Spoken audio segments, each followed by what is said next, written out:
طبعا بما ان لتر البنزين غلي فكل حاجه غلي. لو نازل تشتري خرا هتلاقيه بيقول لك والله العظيم اصل الخرا ده بننقله على العربيات بتستهلك بنزين، فمعلش والله احنا اسفين، سندوتش الخرا بقى ب 14 جنيه. والله في نقطه بقى مش فاهمها خالص، كروت الشحن غليت ليه مش فاهم. لا وايه الكارت اللي ب10 هيبقى ب12 وهيديك 8 جنيه؟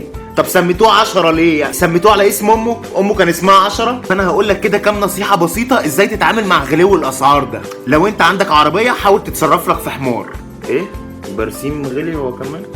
طيب لو انت ناوي تجيب لبس فانا انصحك ببنطلون ستريتش، بحيث انك تخنت رفعت يبقى على مقاسك، لان الميزانيه مش مستحمله لما تتخن تجيب بنطلون، او لما تخس تجيب بنطلون، او توديها للترزي اساسا. فانت عليك وعلى الاستريتش هياخد ويدي معاك كويس جدا. او اعمل جروب انت واصحابك وتنزلوا كلكم تشتروا طقم واحد بس، يعني تعملوا جدول خروجات بحيث ان هو يمشي عليكم طول الاسبوع. لو انت مرتبط ومتعودين تقعدوا في كافيه، تعمل ايه بقى قبل ما تنزل كده؟ تعمل لك منيو صغيره فيها جميع انواع الشاي واي مشروب ما يزيدش عن ال4 جنيه، واول ما تخش كافيه تشيل المنيو بتاع الكافيه وتحط المنيو بتاعك.